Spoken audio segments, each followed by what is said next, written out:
Você está no canal Eu Estudo a Lição com o pastor Samuel Camilo. Hoje é domingo, dia 10 de novembro de 2024. E o tema que estudaremos na nossa lição da Escola Sabatina será De Volta a Abraão. O texto que serve como base para o nosso estudo, ou os textos, porque são dois, um deles João 8,56, que diz: Abraão, o pai de vocês, alegrou-se por ver o meu dia, e ele viu esse dia e ficou alegre.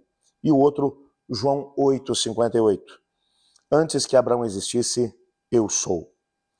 Quando você vai olhar para aquilo que foram as declarações feitas por Jesus enquanto ele estava aqui nesse mundo, nós descobrimos algumas coisas realmente interessantes. Declarações feitas por ele que levantaram uma grande indignação por parte de algumas pessoas que ouviram. Duas declarações são essas que nós acabamos de ver. A primeira delas, ele vai olhar para os judeus que o estavam rejeitando, os líderes judaicos que o estavam rejeitando, e ele vai dizer: Abraão, o pai de vocês, viu o meu dia e se alegrou. E eles ainda vão olhar para Jesus e vão dizer: como é que Abraão pode ter visto o seu dia? Se você é um homem que tem pouco mais de 30 anos, como Abraão pode ter visto você, se nosso pai Abraão já morreu há tanto tempo? E então Jesus vai fazer a declaração: antes que Abraão existisse, eu sou.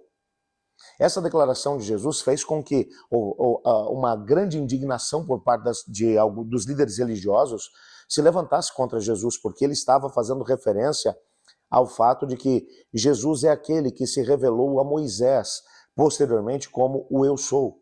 A palavra que aparece aqui para eu sou é nada mais nada menos do que Yahweh, ou a transliteração para o português, Jeová. Ele estava dizendo que ele era aquele que havia aparecido a Abraão e aquele que havia aparecido também a Moisés. E a referência que ele vai fazer, com certeza absoluta, e tem um texto do nosso guia de estudos que vai corroborar exatamente isso, já vamos lê-lo, um texto de Ellen White, onde ela vai mencionar que quando Jesus falou a respeito disso, ele estava olhando lá para trás, para aquele momento quando Abraão é desafiado a entregar o seu filho em sacrifício. Deus vai aparecer para Abraão, vai mencionar que essa entrega, essa doação lhe era necessária, e Abraão ele questiona o Senhor, mas não recebe nenhum tipo de informação. A única informação que ele recebeu foi: pega o teu filho, o teu único filho Isaque, a quem você ama, e leva até um monte que eu te mostrarei, e lá você vai sacrificá-lo, até o Monte Moriá. Abraão caminhou 3 dias juntamente com Isaque e mais alguns servos, e quando chegaram ao pé do monte, ele viu a nuvem da presença de Deus. E aquela era a confirmação para ele de que realmente essa era a vontade do Senhor.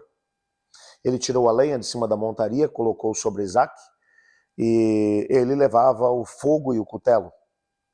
Enquanto caminhavam um morro acima, Isaque vai olhar para o seu pai e vai dizer: pai, aqui está a lenha e também o fogo, mas onde está o sacrifício? E então Abraão vai responder: o Senhor proverá para si o sacrifício. E eles agora continuam subindo. Quando chegam lá em cima, é muito interessante a descrição que Flávio Josefo vai fazer desse momento.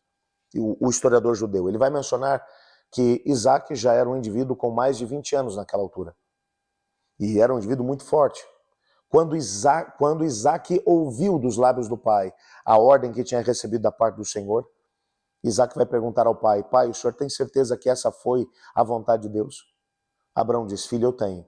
E começou a mencionar que ele conhecia a voz de Deus e, ao mesmo tempo, que a própria nuvem sobre o monte era uma indicação de que essa era a vontade do Senhor. Isaque se colocou nas mãos do pai e disse: pai, se essa é a vontade de Deus, não tem o que discutir. Abraão amarra as mãos e os pés de Isaque, Isaque deita sobre a lenha, Abraão pega o cutelo, levanta o cutelo com grande força, pronto para poder desferir o golpe fatal, e ele desfere o golpe, mas antes que o cutelo pudesse chegar até o seu filho, o Senhor Deus fala desde a nuvem e vai dizer a ele: Abraão, não faças isso, porque agora eu sei que você me ama. E não me negou o seu único filho. E ali, naquele contexto, o Senhor Deus revelou a ele que um dia o seu filho Cristo Jesus seria dado, mas nenhuma voz do céu o salvaria. Ellen White vai confirmar essas mesmas palavras no livro Patriarcas e Profetas, nas páginas 121 e 122, dizendo o seguinte: por símbolos e promessas, Deus pronunciou o evangelho a Abraão. E a fé do patriarca se fixou no Redentor que viria. Cristo disse aos judeus: Abraão, o pai de vocês, alegrou-se por ver o meu dia. E ele viu esse dia e ficou alegre. O carneiro oferecido no lugar de Isaque representava o Filho de Deus, que seria sacrificado no seu lugar. Quando o ser humano foi condenado à morte pela transgressão da lei, o pai, olhando para o filho, disse ao pecador: viva, pois encontrei resgate para a sua vida. Abraão teve um conhecimento mais claro da vontade de Deus, é isso que Ellen White está mencionando também, por ocasião desse momento em que ele colocou o seu filho sobre o sacrifício. Quando um carneiro foi encontrado, Isaque não morreu, mas o carneiro morreu no lugar dele. Cristo Jesus, o Cordeiro de Deus que tira o pecado do mundo, morreu em favor da humanidade. E o que Cristo estava dizendo é que Abraão, naquele contexto, entendeu, viu esse dia e se alegrou.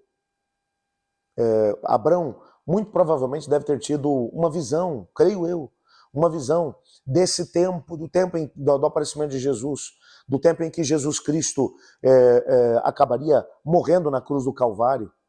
E ali ele teve a oportunidade de poder conhecer ou compreender um pouco melhor o tamanho da doação que o céu daria à terra em lugar do ser humano pecador. Nessa perspectiva, o testemunho de Abraão ainda antecede ao testemunho de todas as pessoas que estiveram com Jesus. E essas pessoas que testemunharam a respeito de Cristo Jesus, que vimos na lição de ontem, eles o fizeram, mas antes deles, outras pessoas também já haviam dado testemunho de Cristo, mesmo antes que ele aparecesse. Um deles, o próprio Abraão. A grande pergunta que hoje não quer calar é: e você? Você tem estado disposto também a colocar a sua vida nas mãos do Senhor e a testemunhar de quem Ele é e o que Ele quer fazer na minha vida e na sua? Ore comigo.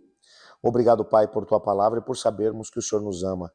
Ajuda-nos a podermos experimentar a tua misericórdia, o Teu amor e, ao mesmo tempo, movidos por esse amor, testemunharmos também de Ti. Ajuda-nos também, Pai, ouvindo os clamores que nesse momento sobem, das orações feitas pelos meus irmãos que comigo clamam. Responde de acordo com a Tua vontade, pois oramos por Jesus. Amém. Eu estudo a lição. E você?